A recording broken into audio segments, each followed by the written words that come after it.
আল্লাহ পাক মরণ কেন দিলেন? এই দুনিয়ায় কেন আল্লাহ পাক থাকতে দিলেন না?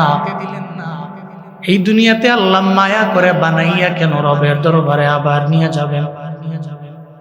আল্লাহ বলেন লিয়াবলুয়াকুম আইয়ুকুম আহসানু আমালা। আল্লাহ পাক বলেন জীবন বানাইলাম আমি রব, মরণ বানাইলাম আমি। কেন আমি আল্লাহ জীবন বানাইলাম, আবার কেন মরণ বানাইলাম? লিয়াবলুয়াকুম আইয়ুকুম আহসানু আমালা। আল্লাহ কয় পরীক্ষা করার জন্য আমলের দিক থেকে কোন বান্দা বড় আগায়া,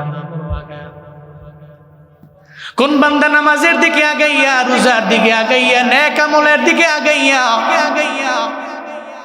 কোন বান্দা নেক আমলের দিকে আগাইয়া আমলের লাইনে কে বড় দামি। লিয়াবলুয়াকুম, যাতে করে তিনি পরীক্ষা করতে পারেন আইয়ুকুম আহসান, কে অনেক দামি উত্তম। কোন দিক থেকে? আল্লাহ কয় আমালা, আমলের দিক থেকে কে দামি, কে অতি দামি, কে অতি আগায়া। আল্লাহ এটা পরীক্ষা করার জন্য আল্লাহ কয় আমি আল্লাহ জীবনও আমি বানাইলাম, মরণও আমি বানাইলাম। আল্লাহ কয় তোরে আমি বানাইছি ও বান্দা, তুই পুরো লাইফে আমি আল্লাহরে কতটুকু ডাকলা এটা পরীক্ষা করার জন্য আবার 50 বছর পরে আমি আল্লাহ তোমার দরবারে মালাকুল মউত পাঠাইলাম। 60 বছর পরে তোমার দরবারে মালাকুল মউত পাঠাইলাম। তোমার 65-70 বছর পরে তোমার দরবারে আমি আল্লাহ মালাকুল মউত পাঠাইলাম। দুনিয়াতে এমন কোন বান্দা নাই যেই বান্দা মারা যায় নাই। আমাদের আপনাদের সবার আদি পিতার নাম হলো আদম আলাইহিস সালাম। এত লম্বা মানুষ, একাধারে পৃথিবীর সর্বপ্রথম মানব আদি পিতা আদম আলাইহিস সালাম। 60 হাত লম্বা ওই পয়গম্বর, উনিও তো দুনিয়া থেকে বিদায় নিলেন। আদম নবীও দুনিয়া থেকে বিদায় নিলেন। আল্লাহ পাক বললেন মালাকুল মউত আদম নবীর রূহটাকে বের করে নিয়ে আসো। মালাকুল মউত আদম নবীর দরবারে এসে কয় ইয়া আদম আনা মালাকুল মউত উকিলা বিকুম, হে আদম আমি আপনার রূহটাকে কবজ করার জন্য চলে আইলাম। কে তুমি? কয় মালাকুল মউত। আদম নবী কয় আল্লাহর পক্ষ থেকে আমার হায়াত আল্লাহ পাক আমায় দিয়েছে 1000 বছর। কেন তুমি 940 বছর বয়সে আমার দরবারে তুমি কেন আইলা? 940 বছরে কেন তুমি আমার রূহটা নেওয়ার জন্য আইলা? এটা বলার পরে মালাকুল মউত কয় হায় হায় আল্লাহ, আপনার নবী পৃথিবীর সর্বপ্রথম মানব আদম বলে কি? কয় কি বলে? কয় 940 বছরে নাকি আমি তার দরবারে আইলাম। আল্লাহ কয় মালাকুল মউত আমার আদম পয়গম্বর ভুইলা গেল।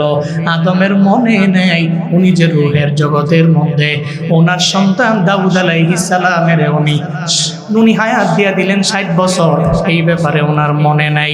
এই আমার নবী আদম আলাইহিস সালাম, আবার আদি মানব আদম আলাইহিস সালাম, আমগো সবার বাবা, উনি ভুইলা গেছে। এই জন্য ওনার যত সন্তানেরা আছে এরাও দেখবেন ভুইলা যায়। নাসিয়া আদম ফানাসিয়া বানু, আদম নবী ভুলে গেল, এই জন্য সন্তানেরাও ভুলে যায়।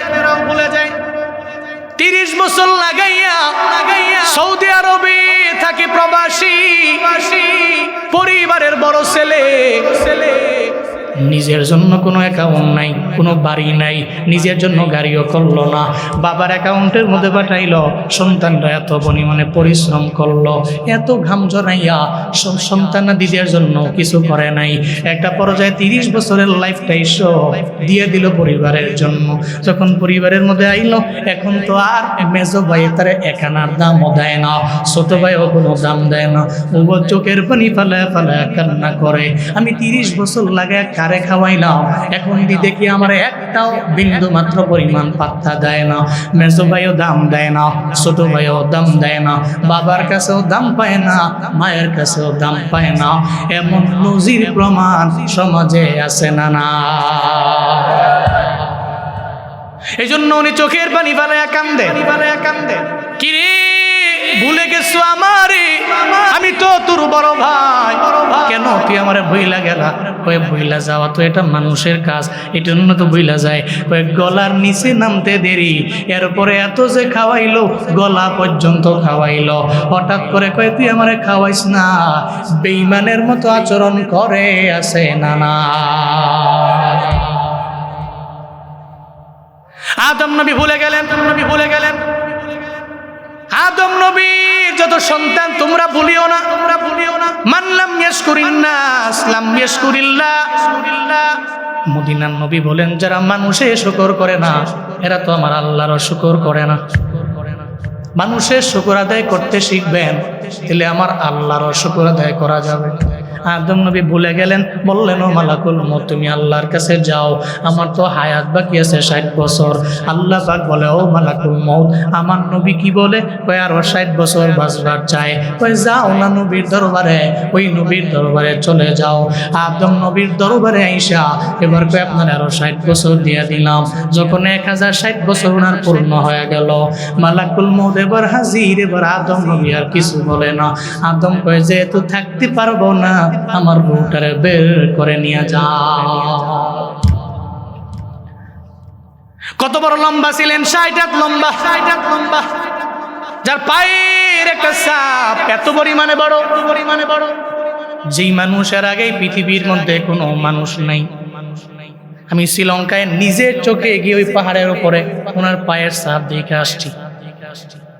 ঐতিহাসিক ইবনে বতুতা বলেন এই পায়ের ছাপ হযরত আদম নবীর পায়ের ছাপ। আদম নবী যত বড় লম্বা ছিলেন, ওনার পায়ের ছাপটা ওনার দেহের উপরে ভিত্তি করে এত বড়ই তো পা হতে পারে।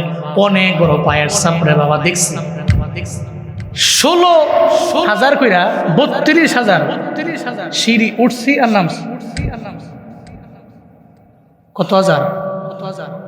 16টা 16,000 উঠছি, আবার 16,000 নামছি, 32,000 উড়া নামা সিঁড়ি। আবার এই সিঁড়ি আমাকে বিল্ডিং এর সিঁড়ি না, আমাকে বিল্ডিং ও 3 তলা লাভ দিলে 2টা যাও, এটা সিঁড়ি নাই, এটা ডিস্টেন্স আছে। এই রুম বড় হাগান দিয়ে উড়ো লাগে, ছোটখাটো কদম দম যায় না, কষ্ট। আমার লোকে উঠছিল, আমার ওই ফ্রেন্ড আছে রায়হান, সবার পরিচিত, বিশ্বজয়ী কারিয়াপুর রায়হান, তো দুইজনে মিলে উঠছি। এত চিকনা মানুষ, আমি মোটা মানুষ, আমি হাফায়া যাই। হ্যাঁ খালি আমারে বারবার করে উঠো, খালি হাফায়া যাও, মোটা মানুষ চিকুন তো উঠতেছে খালি। 5 ঘন্টা লাগাই উঠছি, 4 ঘন্টা লাগাই নামছি। নামার পরে তাকায় দেখি কই উঠছিলাম, উরি সুবহানাল্লাহ, বহুত মুরব্বী লোকরা উঠতেছে চেষ্টা করে। আদম নবীর পা, আদম নবীর পা কত বড় ছিলেন, কত বড় ছিলেন। জমিনের মধ্যে আল্লাহ পাক ওনাকে নামাইছেন, জমিনে থাকতে দেন নাই, চলে গেছেন নাকি এখনো বেঁচে আছে? ইন্তেকাল করেছেন। এর মানে আমগো আদি পিতা যিনি, পৃথিবীর সর্বপ্রথম মানব যিনি, উনি যদি বিদায় নেন, তাহলে আমরা বিদায় নিব না? চলে যাও, চলে যাও। কাইফা তাকফুরুনা বিল্লাহি ওয়া কুনতুম আমওয়াতান ফাআহইয়াকুম সুম্মা ইউমীতুকুম সুম্মা ইউহয়ীকুম সুম্মা ইলাইহি তুরজাউন। চিল্লা জোরে করে পড়েন আল্লাহু আকবার। আল্লাহ পাক বলেন বান্দারে, কেমনে তুমি আমি আল্লাহকে অস্বীকার করো রে বান্দা? অথচ কুনতুম আমওয়াতা, তোমরা ছিলে মৃত মায়ের গর্ভের মধ্যে। মায়ের গর্ভের মধ্যে আমি আল্লাহ বড় মায়া করে তোমার ভিতরে আমি আল্লাহ রূহ দিলাম। এরপরে তোমার মায়ের গর্ভ থেকে আমি আল্লাহ ডেলিভারির মাধ্যমে দুনিয়ার জমিন তোমার আমি আল্লাহই তো দেখাইলাম। এই বান্দা তুমি জমিনের মধ্যে আসলা, আমি আল্লাহ তোমার জীবন দিয়া দিলাম। 1 নম্বরে তুমি ছিলে মৃত, এরপরে আমি আল্লাহ জীবন দিয়া দিলাম। এরপরে আবার হবে তোমার মরণ। তোমার 60, 70, 80 বছরের জিন্দেগির পরে আমি আল্লাহ তোমার দরবারে মালাকুল মউত পাঠাবো। আবার এই বারজাকের জীবনে থাকবে তুমি কত বছর, এই ব্যাপারে কারো জানা নাই। কবরের মধ্যে অনন্তকাল থাকার পরে এরপরে বান্দারে আমি আল্লাহ আবার তোমারে উঠাবো। ইসরাফিলরে যেদিন বলবো তুমি সিংহার মধ্যে ফুৎকার নিয়ে দাও, ইদা জুলজিলাতিল আরদু জিলজালাহা ওয়া আখরাজাতিল আরদু أثقالها وقال الإنسان ما لها চিল্লা পড়েন আল্লাহু আকবার। আল্লাহ পাক বলেন ইসরাফিলকে আমি বলবো সিংহায় ফুৎকার দাও, জালজালা হয়ে যাবে, জমিন কম্পন হয়ে যাবে, কম্পনে প্রকম্পিত হয়ে যাবে জমিন। বান্দারে যখন প্রকম্পিত হয়ে যাবে কবর থেকে মানুষগুলো চোখ কষালতে কষালতে সব কবর থেকে জাগবে। এই জমিনের মধ্যে যত যা আছে জমিন বের করে ফেলবে, এই জমিনের মধ্যে যত সম্পত্তি আছে সব বের করে ফেলবে। ওদিন এই মানুষগুলো পাগলের মতো হয়ে যাবে, হায় হায় কি দেখলাম, জমিন বুঝি এমন হয়ে গেল, জমিন তার ভেতর থেকে সব বুঝি বের করে দেয়। এই সম্পদের জন্যই বুঝি এত পরিমাণে একটা মানুষের আমরা মারলাম, এই সম্পদের জন্যই বুঝি, এই মালের জন্যই বুঝি ওসমান হাদি নামের সত্য পোলাডার মাথার মধ্যে বুলেট মাইরা ওরে দুনিয়া থেকে বিদায় করে দিলাম, এই মালের জন্যই বুঝি। আবু সাঈদের দেহের মধ্যে গুলি মেরেছি, এই মালের জন্য বুঝি। মুখ ধরে পানি লয়া পানি পানি করে চিল্লায়, ওই মুখ ধরে এই পানির এই টাকার জন্যই, অ্যামাউন্টের জন্য, এই ক্ষমতার জন্য বুঝি মেরেছি। দিন আফসোস করে করে বারবার বলবে আজকে তো জমিন যত সম্পদ আছে জমিন থেকে বের করে দিল, যত মাল আছে সব এই জমিন থেকে বের করে দিল। এর মানে বাবা যেদিন কিয়ামতের ময়দান কায়েম হয়ে যাবে ওদিন মানুষ আফসোস করে করে বলবে তাহলে জমিনের মধ্যে তো কাউরে হত্যা না করলেও পারতাম, কাউরে তো আঘাত না করতেও পারতাম, আর কাউকে তো এতিম না বানাইও পারতাম, কারো মা বাবা সন্তানদের না মারলেও তো পারতাম। এই চিন্তা করে ওদিন আফসোস করবে, কিন্তু ওদিন আফসোস করলে কোনো লাভ আছে? আছে নাকি? এই জন্য আল্লাহ কয় আমি আল্লাহ তো তোর মরণ দিয়েছি বান্দারে, তুই মরণের আগে পুঁজি বানাও, কিছু আমল নাও, কিছু আমল নিয়ে পুঁজি বানায় বান্দা, এরপরে তুই কবরে যাও। কারণ বারজাকের জীবনের পরে ওদিন আফসোস করলেও আর চোখের পানি ফালায় কানলেও লাভ নাই। এই জন্য আল্লাহ পাক আগে জানায় দিলেন বান্দারে আমি জীবন বানাইলাম, মরণ বানাইলাম। কেন বানাইলাম? তোর আমল পরীক্ষা করার জন্য বানাইলাম। আমলটা কেমন হবে? আল্লাহ কয় আমি আল্লাহ তোর দরবার থেকে বাড়ি চাই না, আমি আল্লাহ তোর দরবারে গাড়ি চাই না, আমি আল্লাহ তোর দরবার থেকে ট্যাক্সও নেই না।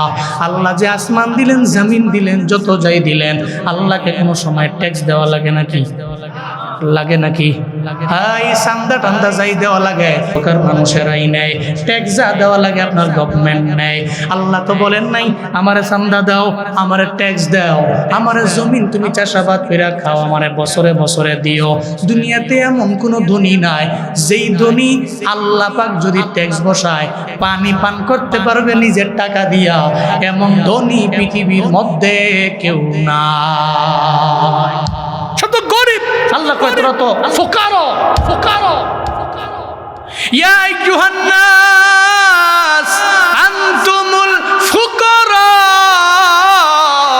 ইলাল্লাহ ওয়াল্লাহু হুয়াল গানিয়ুল হামিদ।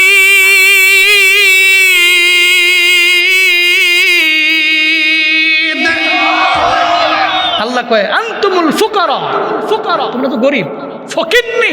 ফকির কার কাছে? ইলাল্লাহ, আল্লাহর কাছে সব গরিব। আল্লাহ যদি কয় ট্যাক্স দেওয়া লাগবে, পৃথিবীর কোনো মুসলিমের রিচেস্ট ম্যান নাই যে আল্লাহকে ট্যাক্স দিয়েও পানি পান করতে পারে, নাই নাই।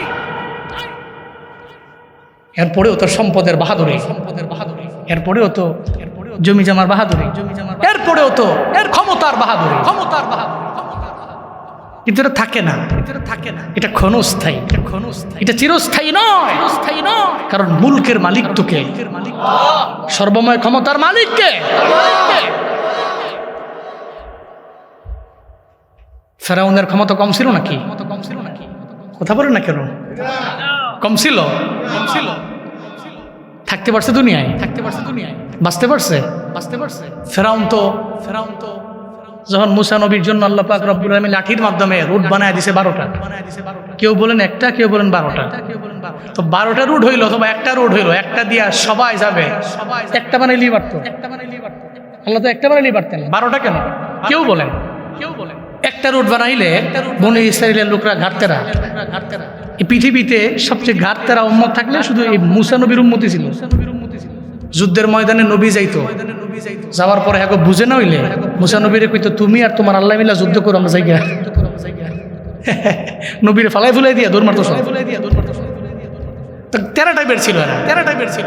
এই জন্য মুফাসসিরিনে কেরাম করেন এদের জন্য রোড একটা করলে ধাক্কা দিয়ে কোন সময় ফালাই দেয় সঙ্গা তো এই চিন্তা কইরা রোড বানাইছে 12টা, জাতি ছিল কম ছিল এদের 12টা, গোত্র ছিল 12টা, এক গোত্রের লোক আরেক গোত্রে তো একটু থাকতে পারে না, আছে না রেশারেশি, আছে না দামকো সমাজও আছে, মিয়াজি বাড়ির লগে মুজুমদার বাড়ির লাগালাগি এরকম আছে না, থাকে না কিছু মাঝে মাঝে কঠিন লাগালাগি, হ্যাঁ কঠিন মারামারি।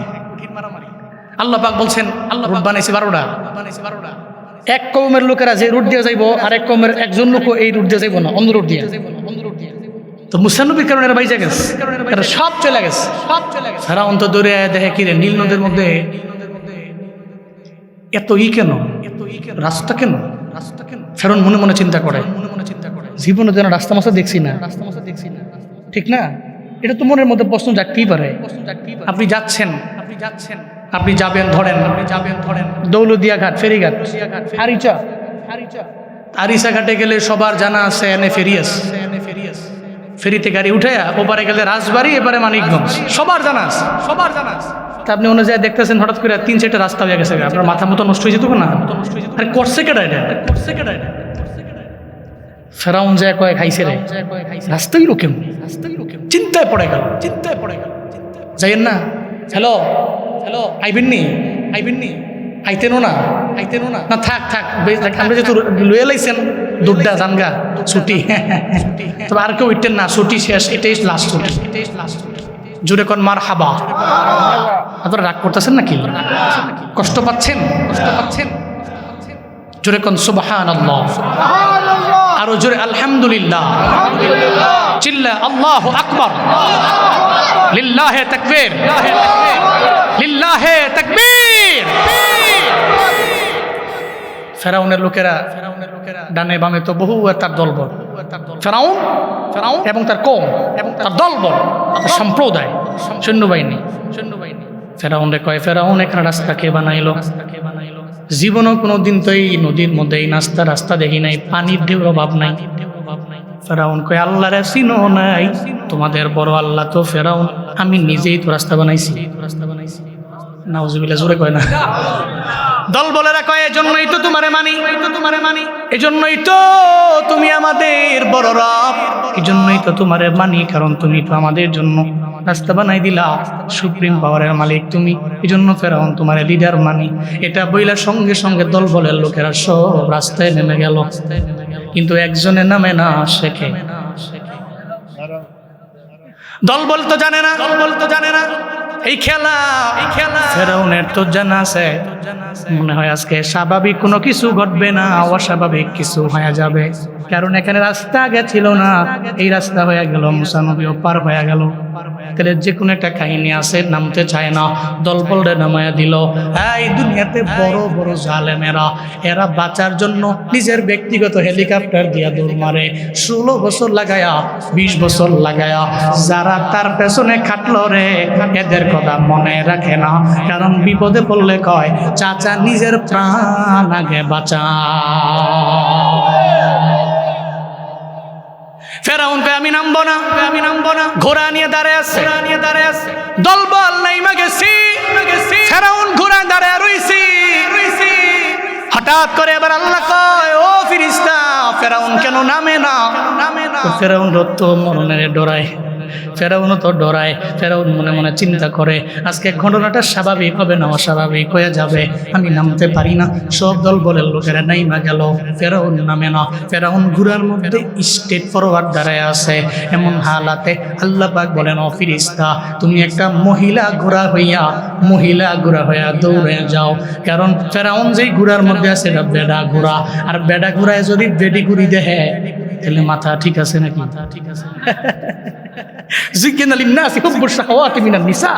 আল্লাহ পাক বলছেন তোমাদের জন্য সুশোভিত করা হয়েছে 1 নাম্বার মহিলা দেখলেই তো আকর্ষণ, বাস্তবতা এটাই, এটা রিয়েলিটি। আল্লাহর ওলি মহিলা দেখলে আকর্ষণ লাগবেই। কে বলেছেন? তোমাদের জন্য সুশোভিত করা হয়েছে। আল্লাহ পাক আগে বলেন নাই ওয়াল কানাতিরিল মুকান্তরা ওয়াজ যাহাব ওয়াল ফিদ্দা, আল্লাহ বলেন নাই স্বর্ণ দেখলে তোমার এত লোভ লাগবে না, রৌপ্য এত লোভ লাগবে না, কিন্তু তোমার নারী দেখছো অটোমেটিক তুমি লোভী হয়ে যাবে, নারীর প্রতি আসক্ত হয়ে যাবে। এটা স্বাভাবিক ব্যাপার, যে আসক্ত হয় না এ দজভঙ্গ রোগী। এর মানে আল্লাহ পাক বললেন একটা বেডি ঘুরি হইয়া ফেরেশতা তুমি যাও, বেডি ঘুরি যায় যখন ফেরাউনের ঘোড়ার সামনে গিয়া দাম বাম করে এরা দেখে তো মোটামুটি মাথা নষ্ট করছেন না বেটা ঘোড়ার।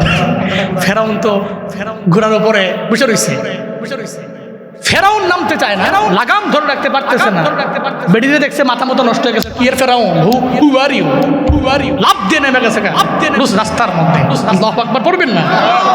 এদিকে ফেরেশতাও দৌড়ায়, মানে বেডি ঘুরিও দৌড়ায়, এদিকে ফেরাউন তো ঘোড়ার মধ্যে বসা, এবার দৌড়ায়। ফেরাউন কয়ে দাঁড়া রে যাইস না, দাঁড়া রে যাইস না, কারণ মরণ থেকে তো ফেরাউনও বাঁচবার চায়। ফেরাউন মনে মনে চিন্তা করে এই রাস্তা তো আমিও বানাই নাই, হয়তো কোনো একটা কারণে মুসা নবীর হয়তো আল্লাহ বানায়া দিছে, কারণ ফেরাউনের মনেও তো চিন্তা আছে মুসা নবীর কথা মানে কার, আবার আল্লাহ সাহায্য করে মুসা নবীরে, এটাও দিলের মধ্যে আছে। এদিকে বেডি ঘুরে দৌড়ায়, ওদিকে ফেরাউনের ঘোড়া দৌড়ায়। প্রতিমধ্যে যাওয়ার পরে আল্লাহ পাক ফেরেশতারে বলে দৌড়ানো আর লাগবে না, তুমি আর ঘোড়াও হওয়া লাগবে না, এখন আমার দরবারে চলে আসো। সঙ্গে সঙ্গে হঠাৎ করে দেখে সামনে আর বেডি ঘুরি নাই। আল্লাহ পাক বলে ও নদীর পানি আমার মুসার জন্য নাস্তা হয়েছিল লাঠির মাধ্যমে মাটি দিয়া, আর লাগবে না, লাগবে না। ফেরাউন তো নাফরমান, ফেরাউন তো বেদিন, ফেরাউন তো বেঈমান, ফেরাউন তো আমি আল্লাহরে মানে না। যেহেতু ফেরাউন আমি আল্লাহরে মানে না, সেহেতু আর ফেরাউন এখানে টিকে থাকতে পারে না। রাস্তা আমি ফেরাউনের জন্য বানাই নাই, এই রাস্তা বানাইছি আমি মুসা নবীর জন্য। সঙ্গে সঙ্গে আল্লাহ বললেন এই রাস্তা তুই আগের পানির মতো হয়ে যা। এই রাস্তা পানি কোথা মানে কা, আল্লাহ পাক বলতে দেরি সঙ্গে সঙ্গে পানির মধ্যে রাস্তা মিশে গেল। ফেরাউন নদের মধ্যে সুবায় আর ডুবায় কয় আল্লাহ মাফ করে দাও। আল্লাহ কয় এমন একটা সময় আইসা পড়ছে রে, এখন আর ক্ষমা নাই, এখন আর মাফ নাই। যে বিনয় নিয়ে গায় তারে আমার আল্লাহ মাফ করে, যে গাদ্দারি করে আমার আল্লাহ তারে সার দেয় না। যে বিনয় নিয়ে চলে আল্লাহ তারে মাফ করে, যে গাদ্দারি করে আল্লাহ তারে সার দেয়। আপনি বিনয়ী, আপনি মুতাওয়াদু নিয়ে চলতেছেন, আপনি আল্লাহর কাছে দামি, কিন্তু আপনার ভিতরে গাদ্দারি ভাব আছে। একটু ভাবসাব নিয়ে চলেন, তাকাব্বুরি নিয়ে চলেন, আপনার জন্য মাফ নাই, ক্ষমাও নাই। চুরি আছে না কথা, চুরি তো করছে ওই আবার সিনার টান টান করে চুরি করছি নাকি এই যেমনি কইলো, এবার তো তার বিচারটা আরো বেশি কঠিন হইব। এত বুঝছে না। এর মানে চুরি সিনা চুরি যারা করে আল্লাহ পাক এদের মাফ করেন। তো ফেরাউন ক্ষমতার মালিক ছিল, থাকতে পারছে, ধ্বংস হয়েছে না, চলে গেছে। এর মানে পৃথিবীতে জালিম, মাজলুম, নবী, এরপরে সাহাবা, যত আউলিয়া যারাই আছে সবাই চলে গেছে, সবাই বিদায় নিছে। তবে বিদায় নেওয়ার আগে যারা পুঁজি নিয়ে গেছে এরা দামি। সুবহানাল্লাহ পড়বেন না। বিদায় নেওয়ার আগে যারা পুঁজি নিয়ে গেল এরা দামি। এলাকার আম্মাজানদের ব্যাপারে অনেকেই তো বয়ান করে না। আম্মাজানদের ব্যাপারে বয়ান দরকার আছে না নাই? খালি আমরাই বয়ান শুনবো, আমরাই মরমু, আমার আম্মারা আমার বোনেরা বয়ানও শুনতো না, এরা মরতো না। বিষয়টা কি এমন কিনা? এমন বন্ধেরও দরকার আছে বয়ান। এই আম্মাজানেরা আপনার এলাকার বারাইরের বাইতুল মুকাদ্দাস জামে মসজিদের মাহফিল, এলাকার মা বোনেরা অনেকে আছে বয়ান শুনতেছে। জুনায়েদ আল হাবিব কেমন বক্তা এদের জানা নাই, এদের ধারণাও নাই, জীবনে কোনো দিন নামও শুনে নাই, দেখেও নাই। তবে কেউ জানে কুমিল্লার একটা পোলা আছে নাম জুনায়েদ, বয়ান করে সারা দেশে, এতটুকু আমার মা বোনদের জানা আছে, অনেকের আছে। আমার মা বোনেরা পায়ে ধরি গমা, আপনাদের আবদার জানায় যায়, মরবেন আপনিও মারা যাবেন, তবে মারা যাওয়ার আগে কিছু আমল নিয়ে যান, কারণ আপনারেও তো আল্লাহ বানাইছেন আমল দিয়া চেক করার জন্য। আল্লাহ পাক আপনার মরণ দিবে, আপনি জমিনের মধ্যে আমলের লাইনে কতটুকু আগায় গেলেন আল্লাহ পাক দেখবে। আপনি কেমন নারী হবেন, কেমন নারী হবেন? আপনি হবেন আম্মা জান খাদিজার মতো নারী, খাদিজার মতো নারী। কেমন নারী হবেন? আপনি হবেন ফাতেমা রাদিয়াল্লাহু তাআলা আনহার মতো নারী। কেমন নারী? যেই নারী পর্দার ব্যাপারে বড় সেনসিটিভ, নামাজের ব্যাপারে আগাইয়া, স্বামীর খেদমতে আগাইয়া। মনে রাখবেন গো আম্মা, আপনাদের জন্য আমল সুজা, মা বোনদের জন্য আমল সুজা। কারণ মা বোনরা 4টা আমল যদি করতে পারে, মদিনার নবী কয় ইজা সাল্লাতিল মারওয়াতু খামসাহা, 5 ওয়াক্ত নামাজ, ওয়াইদা সামাস শাহরাহা, রমজানের 30টা রোজা, ও আহসানাত ফারজাহা, নিজের সতীত্বের হেফাজত, ও আতাআত যাওজাহা, আয় ও আতাআত বালাহা, স্বামীর ইতোয়াতানুগত্য বাধ্য। যদি 4টা গুণ নিয়ে কোনো নারী আগে যাইতে পারে, ওই নারীর জন্য মদিনার নবী কয় হাসরের ময়দানে আল্লাহ পাক নারীর দিকে ইশারা করে আল্লাহ বলবে, আই নারী, তুমি তো 4 গুণে গুণান্বিত নারী, উদুকুলিল জান্নাহ। আল্লাহ পাক বলবে, ও নারী জান্নাতে ঢুকো। নারী বলবে, আল্লাহ জান্নাতের দরওয়াজা আছে 8টা। কোন দরওয়াজা দিয়া জান্নাতের মধ্যে ঢুকবো? বলেন না মদিনার নবী। তাও কয়, যখন নারী বলবে জান্নাতের 8টা দরওয়াজার কোন দরওয়াজা দিয়া যাব, মদিনার নবী জানায়া দেয়, আল্লাহ বলবে মিন আইয়াবুয়াবিল জান্নাতি শিইতি। ও নারী রে, 4 গুণে গুণান্বিত হয়ে গেলা, তোর জন্য তো আমি আল্লাহ জান্নাত বানাইলাম। 8টা দরওয়াজা, যেই দরওয়াজা দিয়া মন চায় ওই দরওয়াজা দিয়েই জান্নাতে ঢুকে যা। আপনি নারী হবেন ফাতেমা রাদিয়াল্লাহু আনহার মতো নারী, আনহার মতো নারী। কেমন ওই দামি নারী? যে ফাতেমার ব্যাপারে মদিনার নবী কয় ফাতিমা সাইয়্যিদাতুন নিসাই আহলিল জান্নাহ। জান্নাতের মধ্যে যত নারী যাবে সব নারীদের সর্দারিনী নারী হবে ফাতিমা। এত দামি নারী। উনি ইন্তেকাল করছেন রোজা মুখের মধ্যে লয়া, রোজা মুখের মধ্যে নিয়ে উনি দুনিয়া থেকে বিদায় নিয়ে চলে গেছে। মানে রোজা রাখছে, রোজা রাখা অবস্থায় ইন্তেকাল করলেন। ইন্তেকালের আগের রাতের বেলা ফাতিমা রাদিয়াল্লাহু তাআলা আনহা ইন্তেকালের আগের রাতে উনি ঘুমায় রইলেন। আব্বাজান, মানে আমার মদিনার নবী, ফাতেমা কয় আমার আব্বাজান আমার স্বপ্ন যুগে আসলো। ঘরের মধ্যে ডানে বামে সামনে পেছনে আমার বাবা কি যেন স্বপ্ন যুগের মধ্যে খুঁজতে লাগলো। আমি আমার বাবারা দেখা স্বপ্ন যুগে আমি বললাম, ও আমার আব্বা, আপনি তো বিদায় নিয়ে চলে গেছেন, এই রাতের বেলা আপনি কারে খোঁজার জন্য আইলেন? আমার বাবাই কয় ফাতেমারে আমি তোমারই একটা সংবাদ দেওয়ার জন্য তোমার স্বপ্নে আইলাম। কি বলবেন আব্বা জান?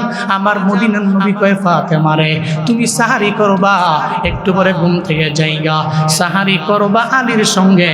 আর তোমার ইফতারটা দুনিয়ার মধ্যে হবে না, তোমার ইফতার হবে আমি বাবার সঙ্গে জান্নাতি দস্তারখানা। আতিনা ফি দারে দুনিয়া না হাসানাতিনা ফি দারে উকবা না হাসান ইয়া গিয়াসাল মুস্তাগীসি নাহদিনা নফদিকার বিল উলুমে ওয়াল গিনা। হর গোরি দেনে কো তু তৈয়ার है जो न मंगे उस तू बेजारो है। হযরতে ফাতেমা ঘুম থেকে লাফ দিয়ে তাকে গেলেন। ফজর হয়ে গেল। ফজরের আগে দুইজনে বৈশা সাহারি করে হযরতে আলী এবং ফাতেমা। একটা বারের জন্য স্বামীরে বলে না, স্বামীরে স্বপ্ন যোগে আমার আব্বা আইছিল। কারণ যদি এই কথা জানায় হযরতে আলী চোখের পানি ফলে কাঁদতে কাঁদতে সেহারিটাও খেতে পারবেন। এই চিন্তা করে স্বামীরে বলেন নাই। ফাতেমা রাদিয়াল্লাহু তাআলা আনহা উনি নামাজে মুসল্লায় দাঁড়ায় গেলেন। হযরতে আলী চলে গেলেন নামাজের মধ্যে, মসজিদের মধ্যে। যেই ঘরের স্বামীও নামাজে যায়, বিবিও মুসল্লা বিছায় ঘরের মধ্যে নামাজ পড়ে। আল্লাহর কসম শতবার ওই ঘরের মধ্যে ইনকাম যদিও হয় কম, আল্লাহ পাক বরকত দিয়া ভরপুর বানাবে। ঘরের মধ্যে রহমত বরকত নেই। কই দৌড়াইতেছো? কই কবিরাজের দরবারে। কি লাগবে? কয় তাবিজ লাগবে। কয় 1000 টাকা লাগবে। কয় 5001 টাকা আছে না নাই? তাবিজের জন্য দৌড়ায়। আইসা কয় ছেলের গলায় একটা দাও, কোমরে 2টা দাও, এই মহিলার গলায় একটা দাও, আবার কোমরে আর একটা দাও, ঘরের মধ্যে পানি পুরা দাও, পানি ছিটায় দাও। এরপরে 2-3 বার গেল, হাজার টাকা খরচও করলো। দেখে ঘরের মধ্যে কোনো বরকত নাই, কোনো রহমত নাই। আল্লাহর কসম, ততদিন পর্যন্ত আমার ঘর, আমার বাড়ি রহমত প্রাপ্ত হবে না যতদিন পর্যন্ত ওই ঘরের কর্তারা নামাজের মধ্যে না যাবে আর ঘরের কর্ত্রীরা নামাজের মুসল্লায় না দাঁড়াবে। হযরতে ফাতেমা দাঁড়ায় গেলেন নামাজে। হযরতে আলী চলে গেলেন মসজিদের মধ্যে নামাজ পড়তে গেলেন। ফাতেমা রাদিয়াল্লাহু আনহা উনি মুসল্লার মধ্যে নামাজ পড়লেন। যায় নামাজটারে সুন্দর করে গুছাইয়া হযরতে ফাতেমা চলে গেলেন। প্রথমত হাসান হুসাইন, 2জন ভাই আছে, 2টা সন্তান। হাসান হুসাইনের কাপড় চোপড় ধোয়ার জন্য বালতির মধ্যে কাপড় চোপড় ভিজাইলেন অনেকগুলো। এরপরে উনি গেলেন রান্নাঘরের মধ্যে পাতিলের মধ্যে পানি দিলেন। এতগুলা পানি দিলেন, নিতু পূর্বে হযরতে ফাতেমা এত পানি গরম করেন নাই।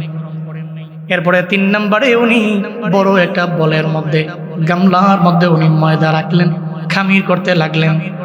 হযরতে আলী মসজিদ থেকে আয়েশা দেখে ফাতেমা মুসল্লার মধ্যে নাই।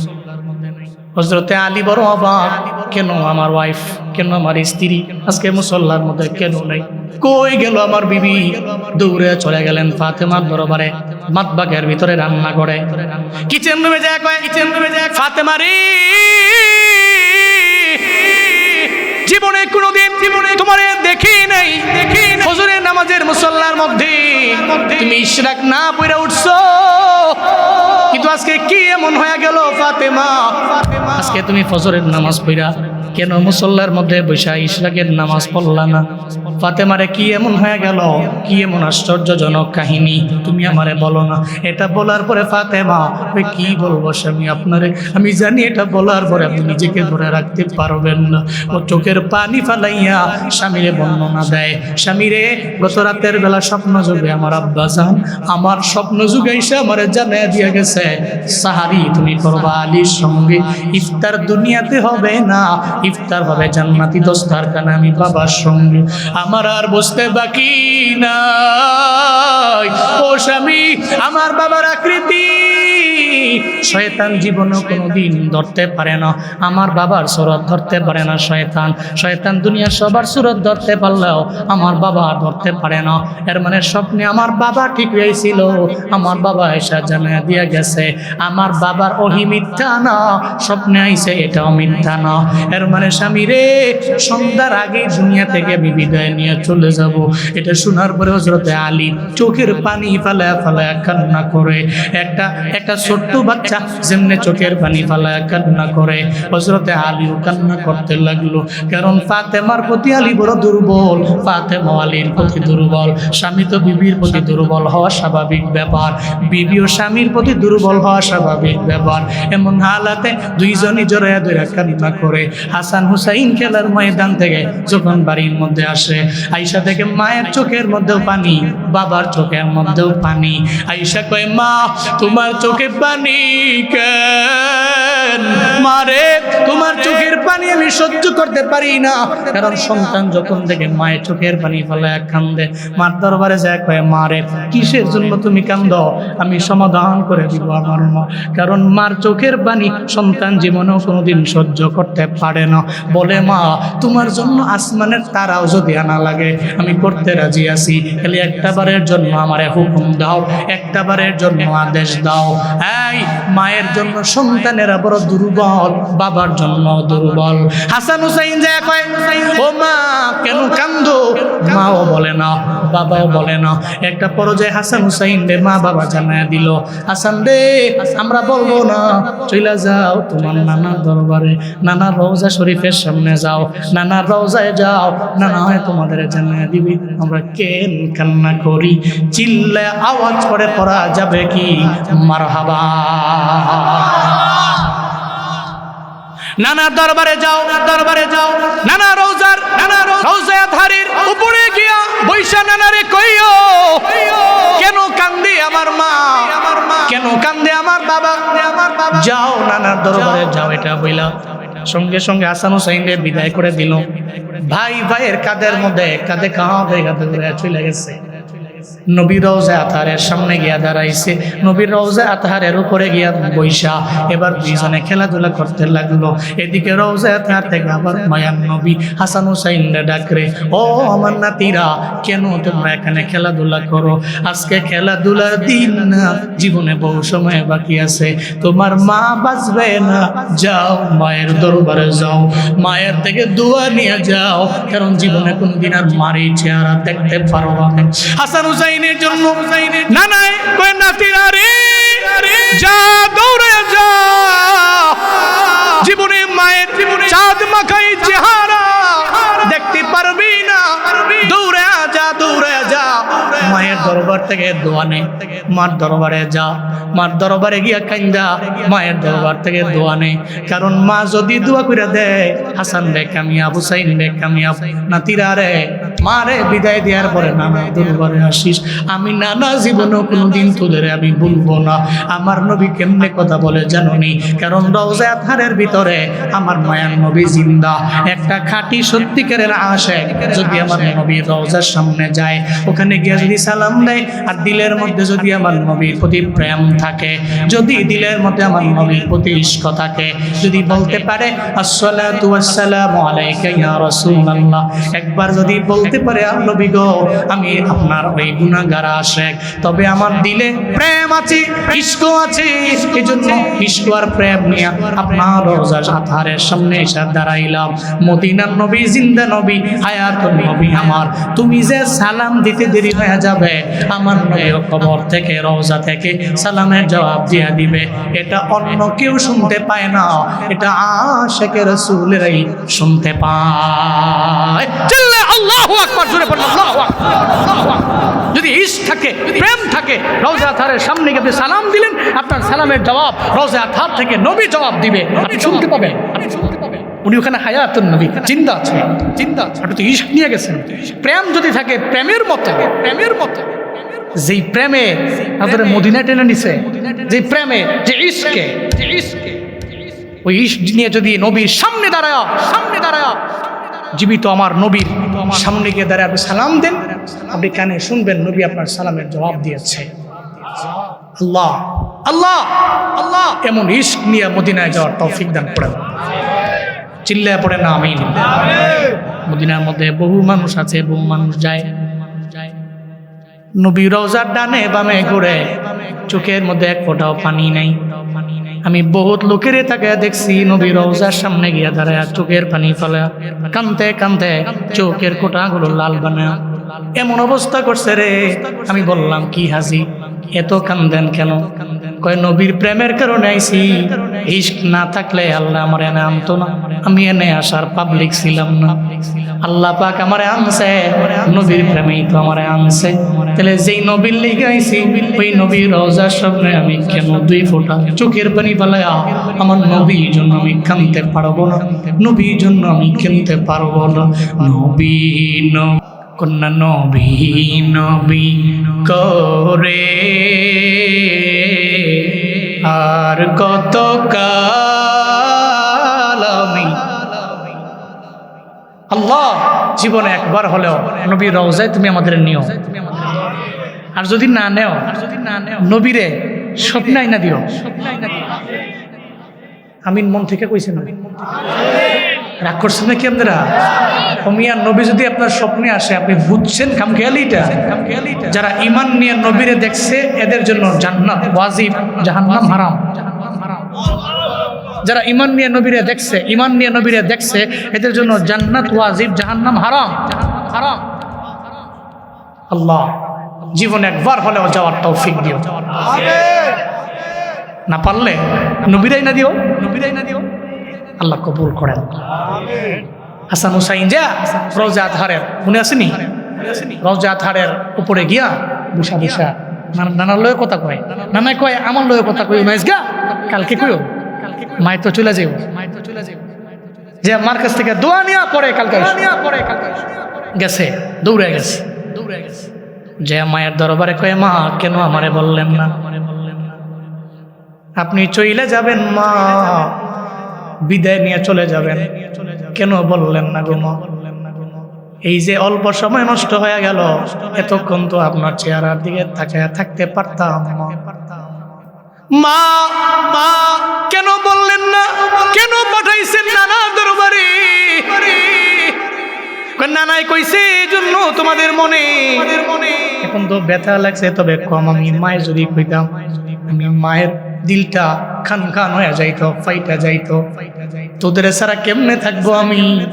এখনো তোরা ছোট মানুষ, নানারেও হারাইলি, আমি মায়েরও যদি হারায়া ফেলো তাহলে তো চোখের পানি ফেলে আসা জিন্দেগি লাগে কানবো। এটার কারণে আমি তোমাদের বলতে পারি নাই রে সন্তানেরা। তবে অসুবিধা নাই, তোমাদের জন্য রবের দরবারে দোয়া করব, আল্লাহ পাক তোমাদের দুধে ভাতে খাওয়াবে। মা সন্তানের দোয়া করে দিলেন। এরপরে একটু পরে হযরতে ফাতেমা রাদিয়াল্লাহু আনহা হযরতে আলী স্বামীরে ডাকলেন আর বললেন, ও স্বামী, স্বামী গো, আপনার দরবারে ইন্তেকালের আগে আমি দুইটা আবদার জানাই।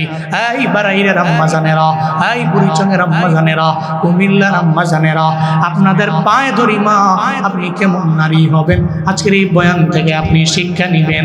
আপনি কেমন নারী হবেন, আপনি কোন টাইপের নারী হবেন। হযরতে ফাতেমা বলে, স্বামী রে, স্বামী রে, আমি তো আপনার ঘরে আইছি, আপনার ঘরে আসার পরে আপনার হক আমি পরিপূর্ণ আদায় করতে পারি নাই।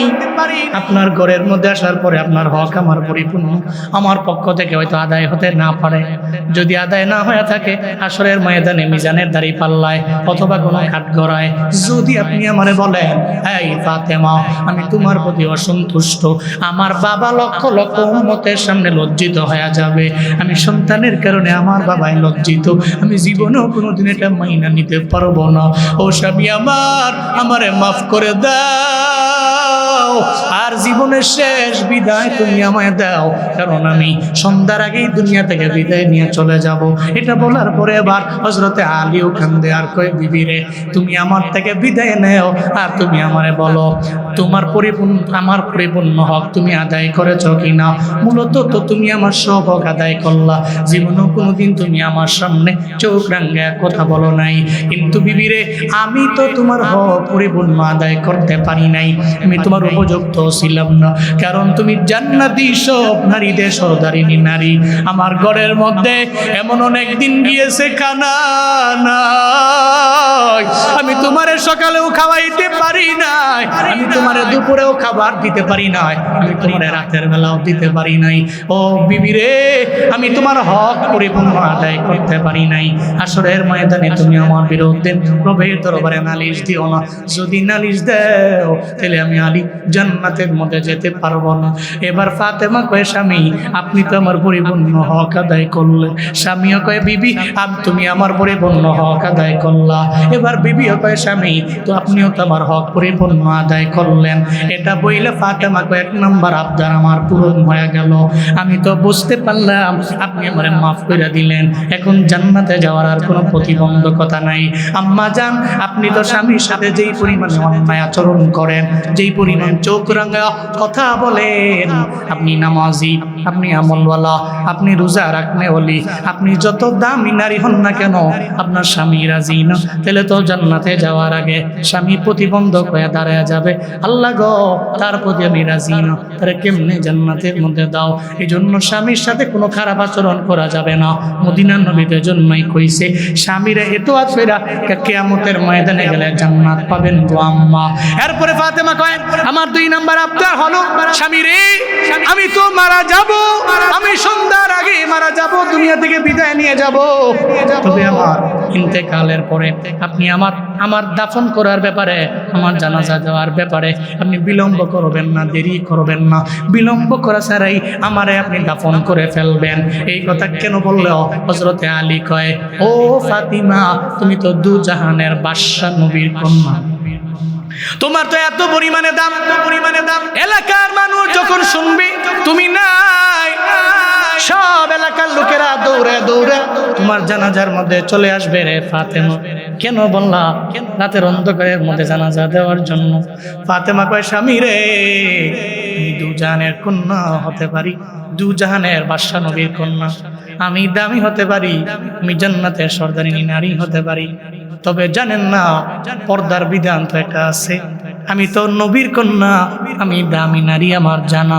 তবে দিনের বেলা যদি আমার জানাজার মধ্যে শত শত হাজার হাজার লোক যদি উপস্থিত হয়ে যায়, আমার খাটের দিকে, খাটিয়ার দিকে তাকায়া থাকবে, আমার দিকে দেখে মানুষ মন্তব্য করবে, নবীর কন্যা ফাতেমা কেমন লম্বা ছিল, অথবা কেমন বাইটটা ছিল, অথবা মিডিয়াম ছিল কিনা, অথবা আমার বডির দিকে তাকাইয়া যখন তারা দেখবি আমি মোটা ছিলাম নাকি আমি চিকন ছিলাম নাকি মাঝামাঝি অবস্থায় ছিলাম, এরা যা লোকেরা বলা বলি করবে। হাসরের ময়দানে আমারে যদি কয়, আল্লাহ যদি কয় ফাতেমা রে এই বেটার ব্যাপারে তুমি আমারে হিসাব দাও, তুমি তো দুজাহানের বাদশা নবীর কন্যা, তোমার দ্বারা এই ছোটখাটো পর্দার লঙ্ঘন কেন হয়ে গেল?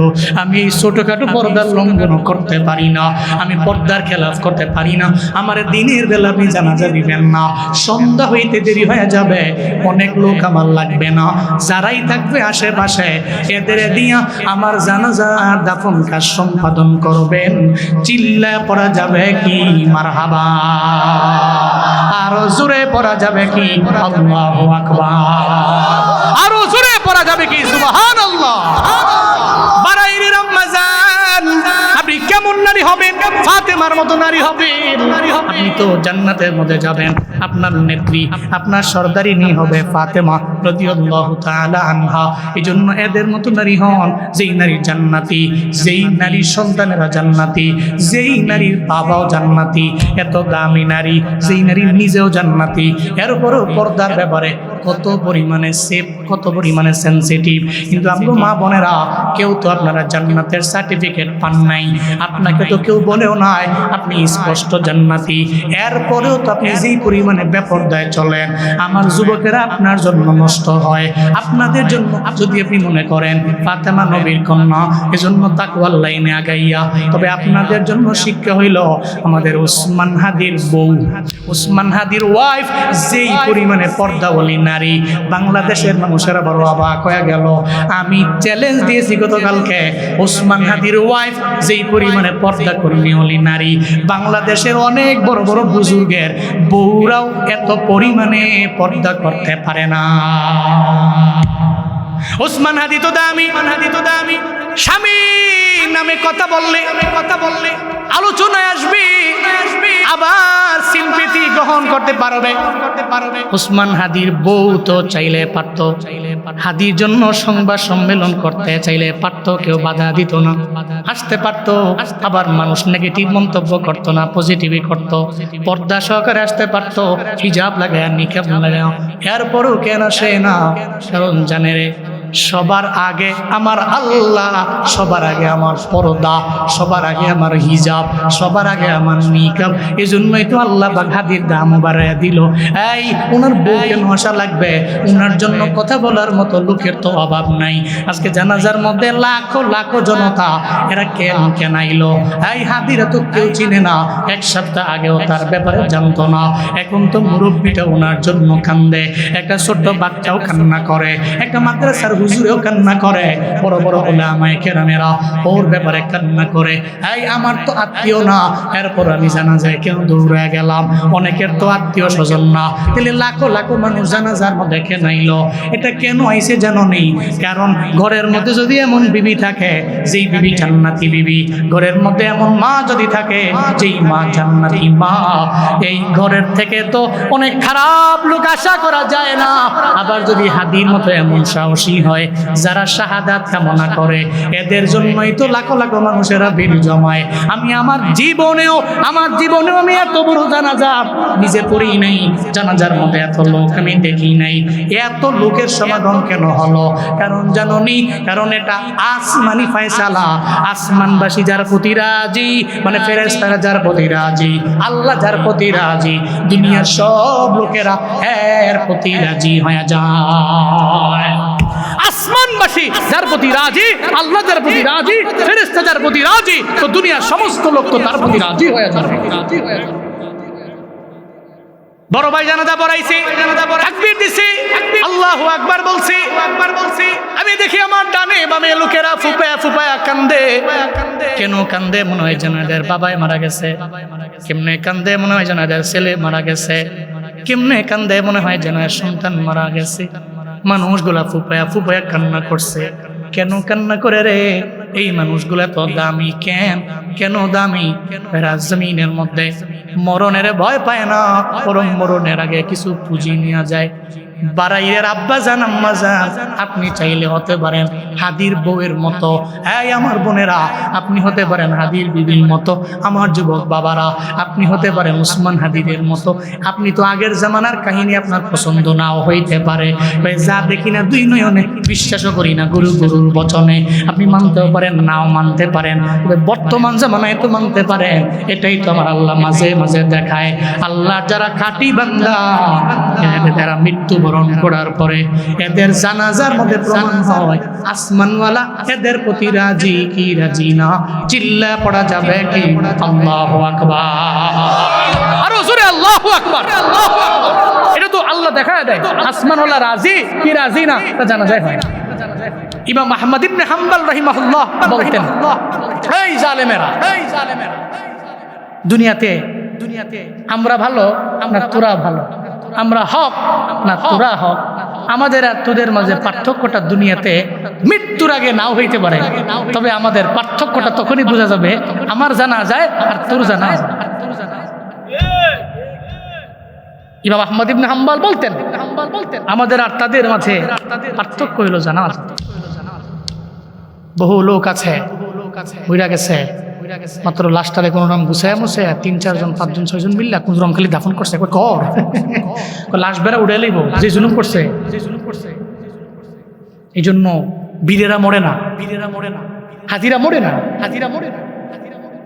এরা চিরজীবন বেঁচে থাকে। এদের জন্য মানুষ কান্দা কান্দা দোয়া করে। পার্থক্যটা এখানে। একটা জানা যায় লক্ষ লক্ষ মানুষ আপনার জন্য কান্দা দোয়া করতেছে, আর আরেকজনের জানা যায় খালি কোন রকম তার লুকোচুরি কইরা আরে খালি কবরের মধ্যে ডুবা খালি। আরে কিন্তু মাইরা মুইরা লিব মরছে তো মরারে মারস কাকে লরেকা হেরো মারবো ডরে ভয়ে কোন রকম খালি দাফন কর। হ্যাঁ, জীবনটাকে এমন ভাবে গঠন করতে পারবো না ইনশাআল্লাহ, পারবো না বাবা ইনশাআল্লাহ। আল্লাহ তৌফিক দান করেন। আপনার মরণের পরে মানুষ কাঁদবে, আপনি বলতে পারেন হুজুর আমার তো সেই সাহস নাই, আমি তো সেই সেলিব্রিটিও না, আমি চাইলেও তার মতো হতে পারবো না। আপনি তার মতো কেন হবেন?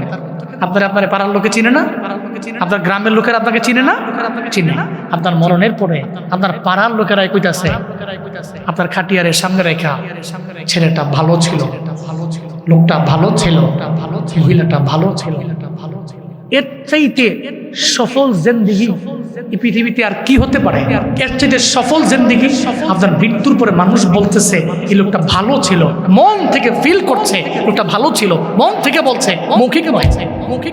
সফল জিন্দেগি আর কি আছে? আর কার এত সফল জিন্দেগি হতে পারে? কার আমার দেখান, কার সফল জিন্দেগি হতে পারে? না, কারো নাই। এর মানে সফল জিন্দেগির জন্য আপনি দুনিয়াতে এমন কিছু করে যেতে হবে আল্লাহ যে মৌত দিলেন পরীক্ষা করার জন্য, আপনি কিছু পুঁজি নিয়ে গেলেন আর জীবনটাকে এমন ভাবে গঠন করলেন, আপনি মরলেন, আপনি হাসতেছেন, আপনার জন্য মানুষ চোখের পানি ফেলায় কান্না করছে। কিন্তু এমন জীবন গঠন করেন না আপনার মরণের পরে মানুষ ইন্না লিল্লাহ না পইরা সমানে খালি লিখতেছে আলহামদুলিল্লাহ।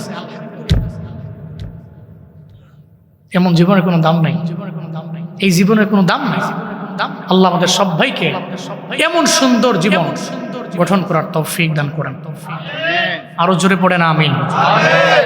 আল্লাহ আমার মা বোনদের ফাতেমা রাদিয়াল্লাহু তাআলা আনহা এমন নারীদের মতো এই নারীদের মতো ওসমান হাদির গায়রতওয়ালা বিবির মতো এমন পর্দা করা, পর্দাশীল হওয়া তৌফিক দান করেন।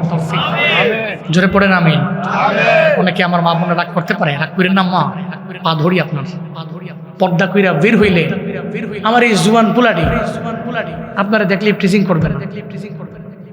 কেন তাও বলি, যারা ইয়াং আছে একটা মহিলা একটা মেয়ে বোরকা পইরা হিজাব মেনটেন করে নিকাব মেনটেন করে রাস্তায় বের হইছে এ যত বড় বখাটেও একটা বারের জন্য আর দিলে নাড়া দিবে না, মেয়েটা বোরকা পরে আছে তার ডিস্টার্ব না করে, তার মন তারে বাধা দিবে, তার নফস তারে বাধা দিবে। যা যা, সবার লগে দুষ্টামি করা যায় না, চলে গেছে। যাওয়ার পথেই রাস্তায় পথের মধ্যে যাওয়ার পথে আরেকটা মেয়ে দেখছে, দেহে যে হের গায়ে যে গেঞ্জি, মাইয়ার গায়ে সেই গেঞ্জি, দেহে যে হেজে প্যান্ট ঘুরে আছে, মাইয়ার পরনো সেই প্যান্ট। এত দেহার পর কয় তুমি আমি সমান, আমারও বউ নাই তোমারও জামাই নাই। তুমি আমি সমানই তো, সাবা হ্যাঁ, সমান সমান মনে কইরা এরপরে দেখবেন ওই মহিলারে মাইয়ার ইফটিজিং, কারণ তখন তার নফস তারে বাধা দেয় না। ও তো দেখার পরে মনে করে যে এই নারীকে ইফটিজিং করা যায়, উত্তক্ত করা যায়, কারণ এই নারীর ড্রেস আপ বলে দেয় ও কোনো ভালো ঘরের মাইয়া নয়, এটা বলে দেওয়া যায়। কোনো ভালো পরিবারের সন্তান, কোনো ভালো ঘরের মেয়ে জীবনও কোনোদিন পুরুষের ড্রেস আপ করে ঘর থেকে বের হবেন। আপনি তো মনে করছেন আপনার টাকা আছে, আপনি দামি বাড়ির মালিক, আপনি অনেক কোটি কোটি টাকার সম্পদের মালিক, আপনার কয়েকটা Harrier, Prado, land cruiser Prado, বহুত গাড়ি আছে আপনার, সন্তানের জন্য প্রত্যেকের নামে নামে আছে। আপনি মনে করতেছেন আপনি সফল? ইম্পসিবল। আপনি নিজেকে সফল বলতে পারেন? আমি না। যদি আপনার ঘরের বউ পর্দা করে না, আপনার ঘরের মাইয়া পর্দা করে না, এরা রাতের বেলা সব বের হয়, কোনো খোঁজ খবর নাই, বেপর্দায় চলাফেরা করে, আপনার মতো ব্যর্থ পুরুষ এই পৃথিবীতে সেকেন্ড নাম্বার। বুঝে না তো মা বোনটাও বুঝে না, পর্দা করে না। আর ঈদের আগে তো কোয়া লাভি নাই। সাত্তারখানে যাইয়েন, সাত্তারখানে আমি তো ছোটবেলা থেকে বড় হয়েছি ঢাকায়, এখনো ঢাকায়। তা আমি কুমিল্লা শহর যাচ্ছিনি, এর চাইতে ডাবল তিনি ঢাকা হই না, কুমিল্লা চিনিবি না। মাঝে মাঝে ওই প্রোগ্রাম থাকলে সদর দক্ষিণমুখী সদর এলাকায়, তো ওই সময় কয় হুজুরে নয়া ফোরেন, আমাকে চিনি টিনি না, ম্যাপ দাও। আরে কয় কি হুজুর কুমিল্লা লোক নাম নেই, আমরা চিনি না। না, কুমিল্লা বড় হয়েছি না, তো ঢাকায় বড় হয়েছি, চিনি না। তো মাঝে মাঝে ইনকেস কোনো কাজে যখন যাই দেখি তো আমরা কি ড্রেস আপ, কি পোশাক পরিচ্ছদ। আর অধিকাংশ নারী হয় যেই নারীরা প্রবাসীদের বউ হয়। স্বামী বিদেশ থাকে, আমার তো জামাটা কিনা দিই না নাই, আমার শাড়ি কিনা দিই না নাই, তো হৌরে একটা আইনা দিছে, চোখটা দিয়ে এমনি কি আনছে, বুড়ার ঘুরে আনছে কি এটা, আপনি বুঝছেন না? আপনি মুরব্বী মানুষ। আচ্ছা, নেক্সট টাইম আমি যাবো তো গিয়া বেটার সামনে সুন্দর করে আরাম করে বইয়া, বেটাও চেয়ার দিছে, টুল দিছে, বইতো ভিডিও বইছে। আবার টেহাও তো গরম, কারণ স্বামী থাকে বিদেশ, এ তো মনে করতেছে চাপ দিছে, টেহায় বসছে। কিন্তু এই কষ্ট যে কি পরিমাণ এরা করে, এটা তো আর হেরা জানে না। যাই দাম কত? 4,000। দইরেই কয়েছে 3500 দেই, কত দেই? 3500 দেই। বেটা কয় লস হয়। বেটা কি কয় লস হয়। এরপরে কয় কি, আচ্ছা ঠিক আছে আপা লইয়া যান গা। বেটা তো মনে মনে কয় আপনার জামাই আইলে দাম কইলে 1,500, আপনি কইছেন 3500। এই ভিডিও মোটামুটি কাপড়টা লইয়া সুন্দর করে শপিং করে বাইতে সমস্ত বাবি টাবি যারা আছে দেখাইতেছে, দেখেন না কি লাভ করছি। বেটা 4,000 কইছে, আমি 3500 দিয়ে লইয়ে পড়ছি। বহুত লাভ করছে ভিডিও। এই জন্য পর্দায় শান, বেপর্দায় শান নাই, বেপর্দায় মান নাই, পর্দায় শান আছে, পর্দায় মান আছে। কথা কোন ঠিক কিনা বলেন? বেহায়া নারীর ওই কেমন কথা, বোরকার কথা বলে ওদের মাথা ব্যথা। বেহায়া নারীর ওই কেমন কথা, বোরকার কথা বলে ওদের মাথা ব্যথা। আবার পর্দার কথা যখন বলি, বোরকার কথা যখন বলি, তখন হই আমি ফতুয়াবাদী, আমি বিদ্রোহী বিপ্লবী মৌলবাদী, কেন জঙ্গিবাদী? বিদ্রোহী বিপ্লবী মৌলবাদী, কেন জঙ্গিবাদী? বিদ্রোহী বিপ্লবী মৌলবাদী, কেন জঙ্গিবাদী? জন্মের পরে কানে আজান কি দেয়নি? তুমি মৌলবাদী ছাড়া হওনি। জন্মের পরে কানে আজান কি দেয়নি? তুমি মৌলবাদী ছাড়া হওনি। আবার মরণের পরে জানাজা পড়াবে, পড়াবে কি পড়াবে না? মরণের পরে জানাজা পড়াবে, তখন কোথায় পালিয়ে যাবি? আমি বিদ্রোহী বিপ্লবী মৌলবাদী, কেন জঙ্গিবাদী? বিদ্রোহী বিপ্লবী মৌলবাদী, কেন জঙ্গিবাদী? সত্যের পক্ষে গান গাই বলে আমি বিদ্রোহী, সত্যের পথে ডাকি বলে আমি বিপ্লবী। সত্যের পক্ষে গান গাই বলে আমি বিদ্রোহী, সত্যের পথে ডাকি বলে আমি বিপ্লবী। কোরআনের কথা বলি তাই বলে আমাকে মৌলবাদী, জিহাদের কথা বলে তাই বলে আমাকে জঙ্গিবাদী। আমি বিদ্রোহী, আমি বিদ্রোহী বিপ্লবী মৌলবাদী, কেন জঙ্গিবাদী? বিদ্রোহী বিপ্লবী মৌলবাদী, কেন জঙ্গিবাদী?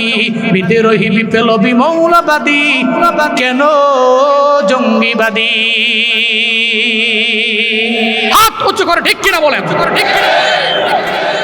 আমি পর্দার কথা বললে আমি তো ফতুয়াবাদ।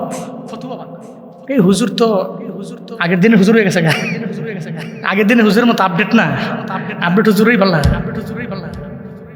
বেডা আইব বেডি আইব সব মানে ওয়াজ শুনবো, এটা না পাল্লা আপডেট হুজুর। আছে না ইয়াংদের হুজুর, যুবকদের হুজুর, যুবতীদের হুজুর, বহুত হুজুর আছে, বহুত হুজুর আছে। এই হুজুরি বলা, এই হুজুর ভালো না, নষ্ট নষ্ট। আল্লাহ আমাদের নারীদেরকে ভালো করেন, সকলে পড়েন আমিন।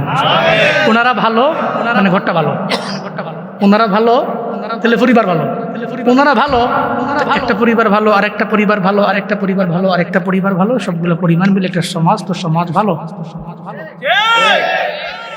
সমাজ ভালো, সমাজ ভালো, সমাজ ভালো, সমাজ ভালো, সমাজ ভালো, সমাজ ভালো তো গ্রাম ভালো, গ্রাম ভালো, গ্রাম ভালো তো গ্রাম ভালো, তো গ্রাম ভালো তো ইউনিয়ন ভালো, ইউনিয়ন ভালো তো ইউনিয়ন ভালো তো উপজেলা ভালো। আমাদের দিক থেকে আগে থাকবো। আল্লাহ সূরাতুল মুলকের 2 নম্বর আয়াত থেকে শিক্ষা বাড়িতে নিয়ে আমাদেরকে এবং মা বোনদেরকে আমল করার তৌফিক দান করেন।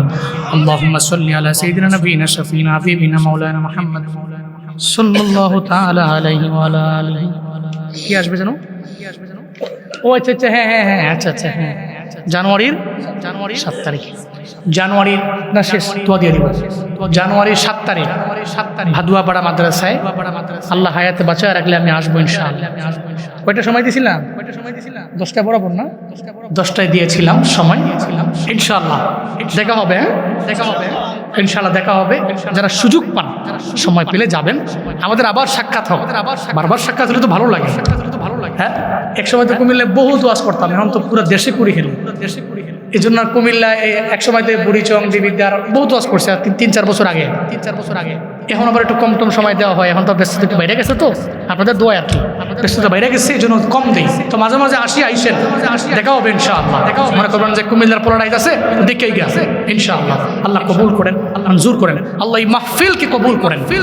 গতকালকের যত আলোচনা হয়েছে আল্লাহ কবুল করেন, আজকে যে আলোচনা হয়েছে আল্লাহ কবুল করেন। আস্তাগফিরুল্লাহ রাব্বি মিন কুল্লি যামবি ওয়া আতুবু ইলাইহি। দোয়া কে দিবে? দিব। লা হাওলা ওয়ালা কুওয়াতা ইল্লা বিল্লাহিল আলিয়্যিল আযীম। আস্তাগফিরুল্লাহ রাব্বি মিন কুল্লি যামবি ওয়া আতুবু ইলাইহি। লা হাওলা ওয়ালা কুওয়াতা ইল্লা বিল্লাহিল আলিয়্যিল আযীম। আস্তাগফিরুল্লাহ রাব্বি মিন কুল্লি যামবি ওয়া আতুবু ইলাইহি।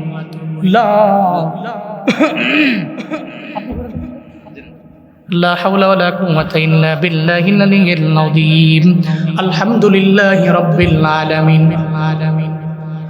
اللهم آمين، اللهم آمين، اللهم آمين يا رب العالمين.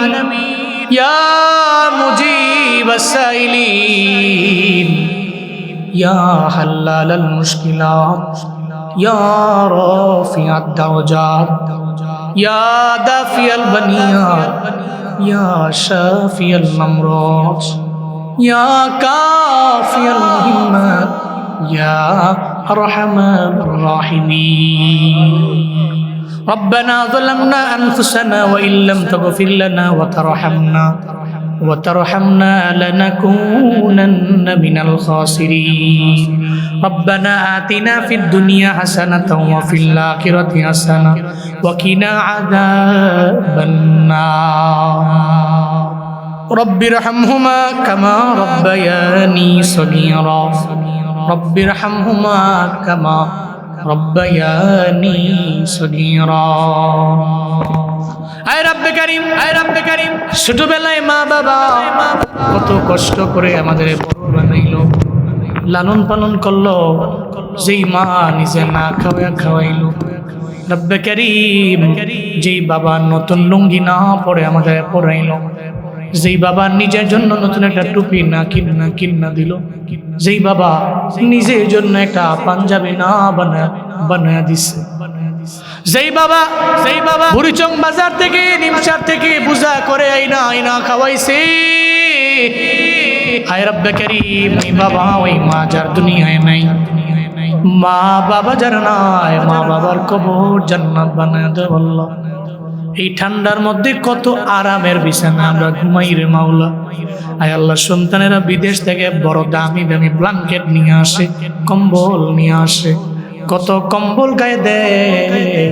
কম্বল গায়ে দিলে সন্তানটা মুরব্বিটা চোখের পানি ফেলায় কাঁদে, হায় রে আমার মায় কবরের মধ্যে মারে রাইখাইছি, কম্বল তো মারে দিয়াই নাই।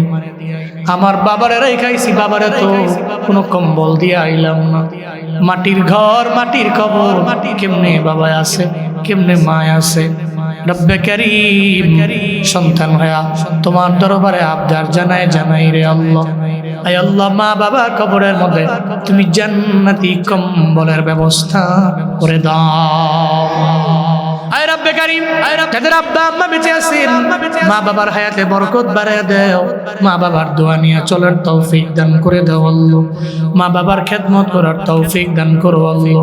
আয় আল্লাহ, আজকের এই মাহফিল তুমি কবুল করে নাও।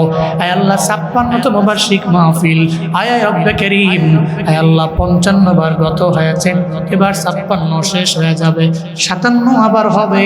আয় রব্বে কারীম, আমাদের আল্লাহ এই 56টা মাহফিল তুমি কবুল করে নাও। আয় আল্লাহ, এই 56টা মাহফিলের বক্তা শ্রোতারে কবুল করে নাও। এই 56টা মাহফিল কমিটি কবুল করে নাও। এই 56টা মাহফিলে যারা দান করলো, টাকা দিয়া, পয়সা দিয়া, বুদ্ধি দিয়া, পরামর্শ দিয়া, যে লাইনে সাহায্য করলো, প্রত্যেকের দানগুলো তুমি কবুল করে নাও। প্রত্যেকের তোমার হাতে দিয়ে দিলাম জামিন হও। যারা দুনিয়ায় নাই, কবর জান্নাত বানায় দেও। যারা দুনিয়ায় বেঁচে আছে, হায়াতের মধ্যে বরকত বাড়ায়া দাও। উদয়ার মালিক উসমান হাদির কবর জান্নাত বানায়া দাও। আয় আল্লাহ, তারে তুমি শাহাদাতের মর্যাদা দিও। আয় আল্লাহ, তার সন্তানটার জন্য বড় মায়া লাগে। সন্তানটা মাত্র 8 মাসের বাচ্চা, তার বাবা দুনিয়া থেকে বিদায় নিয়ে চলে গেছে, ও জানে না। বড় হইলে চোখের পানি ফেলায় ফেলায় কান্না করবে, বাবার জন্য কান্না। ও দয়ার মালিক, সন্তানটারে তুমি মানুষের মতো মানুষ করে গড়ে তুলিও। আয় আল্লাহ, বাবা গেছে যেই পথে, ওই পথের প্রতীক বানাইও। আয় আল্লাহ, তার বিবি, তার মা, তার ভাইদের তোমার হাতে দিয়া দিলাম, ধৈর্য ধারণ করার তৌফিক দান করো আল্লাহ। আয় আল্লাহ, সুখ সন্তপ্ত পরিবার, আয় রব্বে কারীম, আয় আল্লাহ, এদের চোখের মধ্যে ঘুম নাই। আয় আল্লাহ, এরা এখন খাবার খেতে পারবে না। আয় রব্বে কারীম, আমার মাওলা, এদের তোমার হাতে দিয়ে দিলাম, সবরে জামিল করার তৌফিক দাও। প্রত্যেকের সবির বানায় দাও। আয় আল্লাহ, যারা মানুষের মাইরা ফেলে হত্যা করার জন্য প্ল্যান সাজায়, আয় রব্বে কারীম তুমি দুনিয়াতে শাস্তি দিও। দুনিয়ার লোকেরা যদি বিচারের ক্ষেত্রে ডান বাম করে ফেলে রে মাওলা, তোমার কাছে তো বিচার দিলাম, তোমার দরবারে বিচার দিলাম আমি। আয় আল্লাহ, হাদির হত্যাকারী যারা হাসরের ময়দানে কোটি হাসরের ময়দানে উম্মতের সামনে তুমি এদের বিচার করিও রে মাওলা। আয় রব্বে কারীম, আয় আল্লাহ, এই এলাকার মাটির নিচে কবরের আযাব মাফ করে দাও। এই এলাকার মাটির উপরে গজব দিও না। আমাদের ঘর বাড়ি তোমার হাতে দিয়ে দিন, তুমি জিম্মাদার হয়ে যাও। আসমানি বালা আসমানে উঠাও, জমিনি বালা জমিনে দাফন করে দাও, বাতাসের বালা বাতাসের সঙ্গে সরাও। আমাদের প্রত্যেকের ঘরে রহমত দিয়া ভরপুর বানাও। দাম্পত্য জীবন সুখময় করে দাও। যাদের ছেলে নেই তুমি ছেলে দাও, যাদের মেয়ে নেই মেয়ে দাও। الذي أرسله الله تعالى بالحق بشيرا ونذيرا وداعيا إلى الله بإذنه وسراجا منيرا اللهم صل على محمد النبي الأمي وعلى آله وسلم تسليما وبعد فأعوذ بالله من الشيطان الرجيم بسم الله الرحمن الرحيم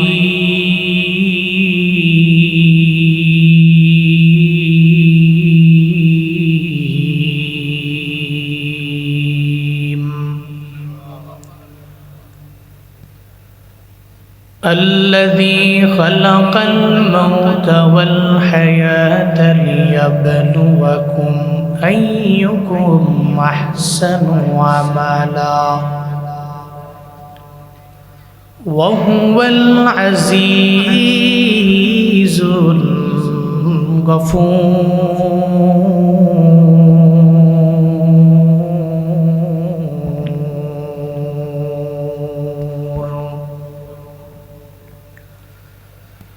صدق الله مولانا العظيم وصدق رسوله النبي الكريم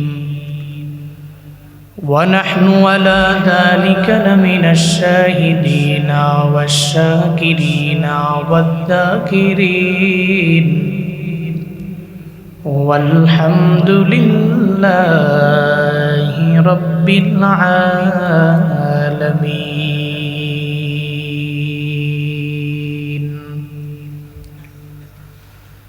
سبحانك لا علم لنا إلا ما علمتنا إنك أنت العليم الحكيم رب اشرح لي صدري ويسر لي أمري واحلل عقدة من لساني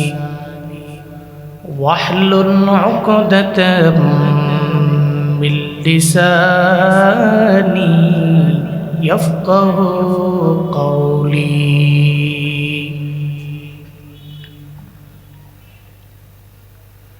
कौनैन का मुख्तार खुदा तुमको बनाया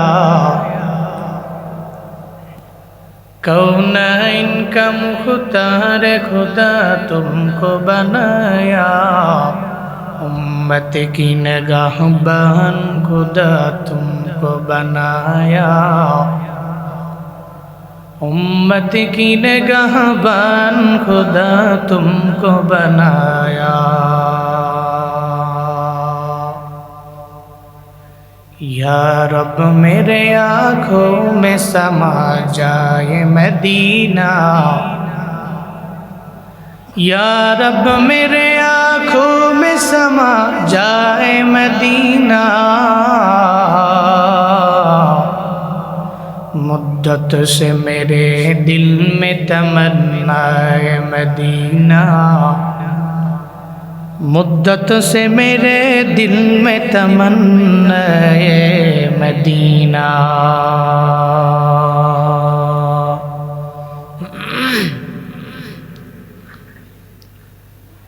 বাড়াইর বাইতুল মুকাদ্দাস জামে মসজিদের উদ্যোগে আয়োজিত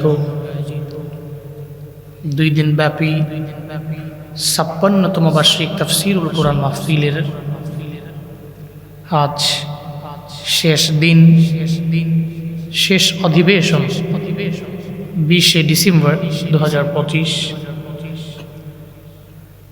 মুতাবাররকি মজলিসের সম্মানিত প্রধান অতিথি, আন্তর্জাতিক খ্যাতি সম্পন্ন মুফাসসিরে কোরআন,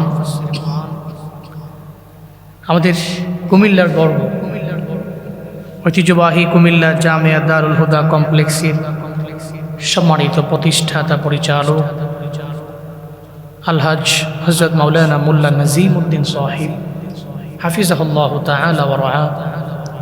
আজকের মাহফিলে আমার আগেই আপনাদের সামনে কোরআন এবং হাদিস থেকে দারাজ কণ্ঠে আলোচনা করেছেন বিশিষ্ট ইসলামী চিন্তাবিদ আলহাজ হযরত মাওলানা মুফতি সৈয়দ মুহাম্মদ এহসানুল্লাহ আব্বাসী ওয়া সিদ্দিকী হাফিজাহুল্লাহ তাআলা জৈনপুরী। আজকের মাহফিলে কথা বলেছেন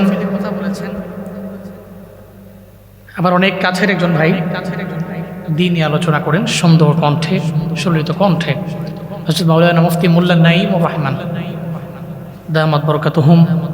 কথা বলেছেন হযরত মাওলানা আব্দুর রব সাহিব, সহকারী মৌলভী, নূর মানিকচর ইসলামিয়া দাখিল মাদ্রাসা। কথা বলেছেন বাড়াইর কেন্দ্রীয় জামে মসজিদের খতিব হাফেজ মহিউদ্দিন বিন ইসমাইল, হাফেজ মুসলিহ উদ্দিন কুমিল্লা, হযরত মাওলানা মঈনুল ইসলাম ময়নাল হাফেজ আবু আলম সহ আরও অনেক অত্র অঞ্চলের আইম্মায়ে মাসাজিদ এবং মসজিদের খতিবগণ আজকের মাহফিলে আলোচনা করেছেন। অনেক জ্ঞানী গুণী ব্যক্তিবর্গের আজকের এই মাহফিলে উপস্থিতি আছে। আজকের মাহফিল পরিচালনা করছেন বাড়াইর উত্তরপাড়া মসজিদ কমিটির সভাপতি কারি আব্দুল ওয়াহাব সাহিব।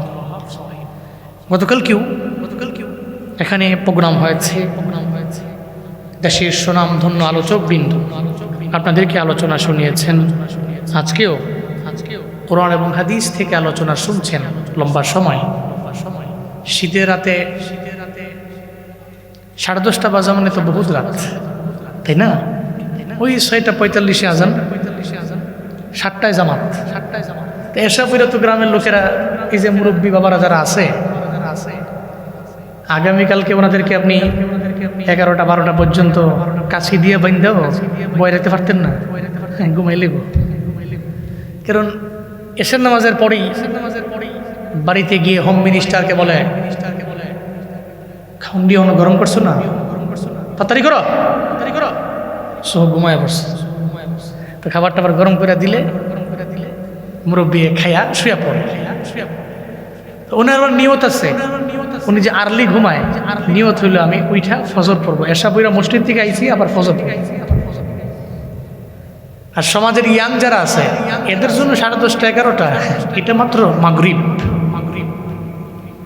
মাত্র রায় শুরু নইছে। কি কয় হুজুরি, কয় কি আমরা তো 12টা, 12:30, 1টা পর্যন্ত জানজি। আমাদের কাজই খালি ফেসবুক অনলাইনে একটু ঘাটাঘাটি করে।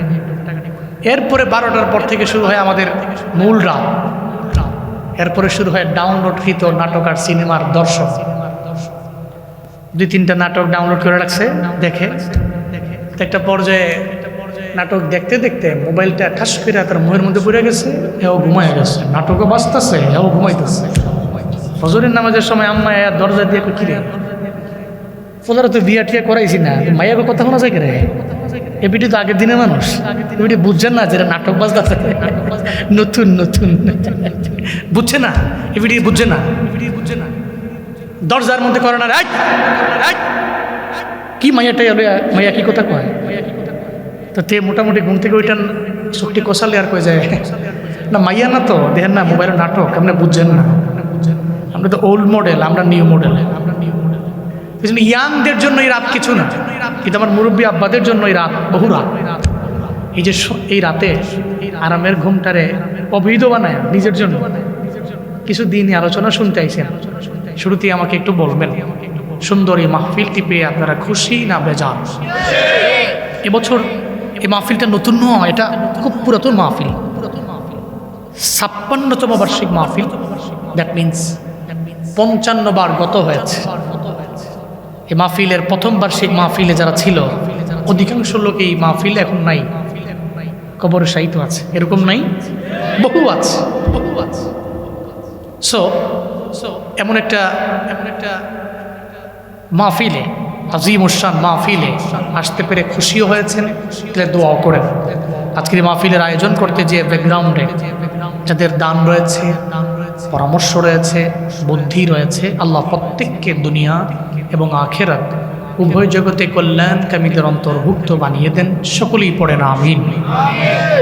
আমরা শুরুতে একটু আল্লাহকে রাজি করি যে আল্লাহ তৌফিক দাতা, চিল্লা একবার করে পড়ি আলহামদুলিল্লাহ। আমার সাথে পড়ুন রব্বানা লাকাল হামদ হামদান কাসীরান তাইয়িবান মুবারাকান ফি ইয়া রাব্বি লাকাল হামদু কামা ইয়ানবাগি লিজালালি ওয়াজহিকা ওয়া আযীমি সুলতানিক লাকাল হামদু বিল ঈমান লাকাল হামদু বিল ইসলাম লাকাল হামদু বিল কুরআন। প্রশংসা করলাম কার? রবের প্রশংসায় লাভ না লস? লাভটা কয় বছরের? হ্যাঁ, দুনিয়াতেও লাভ, আখিরাতেও লাভ। সুবহানাল্লাহ পড়বেন না? জিন্দেগিতে তো দুনিয়ার মানুষের গুণগান বহুত গাইলাম আমরা। নেতার গুণকীর্তন যেই পরিমাণ করি, এই গুণকীর্তনের মাত্রা যদি আমরা একটু বাড়াইয়া দিয়া আল্লাহর করতাম, তাহলে মনে হয় সবাই আমরা রবের অলি হয়ে যাই। কিন্তু আমরা করি না। আমরা মানুষের গুণগান খুব বেশি করতে পারি, মাত্রাটা বাড়াইয়া রবের গুণকীর্তন করেন, লাভটা দুনিয়াতেও হবে, লাভটা আখেরাতেও হবে। দুনিয়া এবং আখেরাতে কল্যাণ সাধন করার লক্ষ্যে রবের গুণকীর্তন করার তৌফিক আল্লাহ সব ভাইকে দান করেন। ফাঁকা ফাঁকা জায়গায় যারাই আছেন উঠতেন না, উঠলে আমি ডাক দিয়ালাম, পরে আপনি মুসিবত পড়ে যাবেন, মুশকিল, রাগ হয়ে গেল, ঝামেলা। যারাই আছেন মনে করেন যে বিপদে ভরে গেছেন, কেমন দোয়া দিয়েই যাওয়া লাগবে ইনশাআল্লাহ। উঠতেন না একজন, ক্লান্ত বডি। গত রাতে কুমিল্লায় প্রোগ্রাম করে আমি বাড়িতে ঘুমাইলাম, পরে মনটা মানায় না। হাদির জানাজায় লক্ষ লক্ষ মানুষ হবে, আমি গুনাহগার যদি একটু শরীফ হইতে পারি। গেছি গা ঢাকায়, জ্যাম পাইছি, যাওয়ার সময় যাই যেতে ফজরে পর হয়ে গেছে। 2-3 ঘন্টা ঘুমাইয়া মনে করছি জ্যামে মনে অবস্থা খারাপ হয়ে যাবে, আসলেও তাই। গাড়ি রাখছি এক জায়গায়, 3 কিলোমিটার হাইটা জানা যায়। পরে জানাজা পরে টইরা পরে আইলাম। একটা প্রোগ্রাম ছিল গরিবপুরের ভিতরে, শেষ করে পরে আপনার আমি অনেক ক্লান্ত, আপনাদের চাইতেও অফকোর্স আমি ক্লান্ত। সো আমি লম্বা সময় কথা বলবো না, ডিস্টার্ব করবো না বেশি আপনাদের। যতটুকু বলবো, না কম না বেশি, আমরা আমলের নিয়তে বলবো, শুনবো, দোয়া দিয়ে বাড়ি যাব ইনশাআল্লাহ। আল্লাহ তৌফিক দান করেন, সকলে পড়েন আমিন। আমি খুতবায় সূরাতুল মুলকের 2 নম্বর আয়াতে কারিমা তিলাওয়াত করেছি।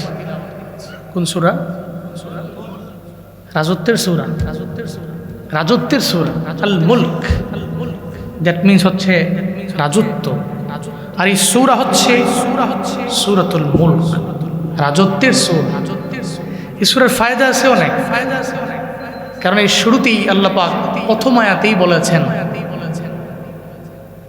ওনার বড়ত্ব সম্পর্কে, তাবারাকাল্লাযী বিয়াদিহিল মুলক ওয়া হুয়া আলা কুল্লি শাইইন কাদির।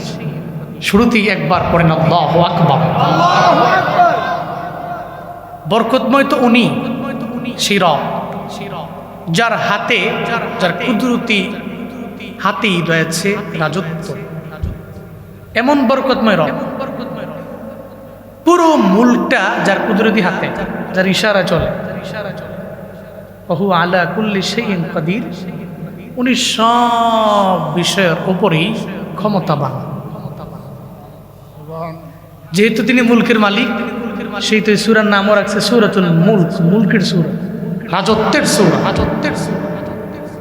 এই সূরার দ্বিতীয় আয়াতে আল্লাহ পাক কি বলছেন? আল্লাযী খালাকাল মাউতা ওয়াল হায়াতা লিয়াবলুয়াকুম আইয়ুকুম আহসানু আমালা ওয়া হুয়াল আজিজুল গফুর।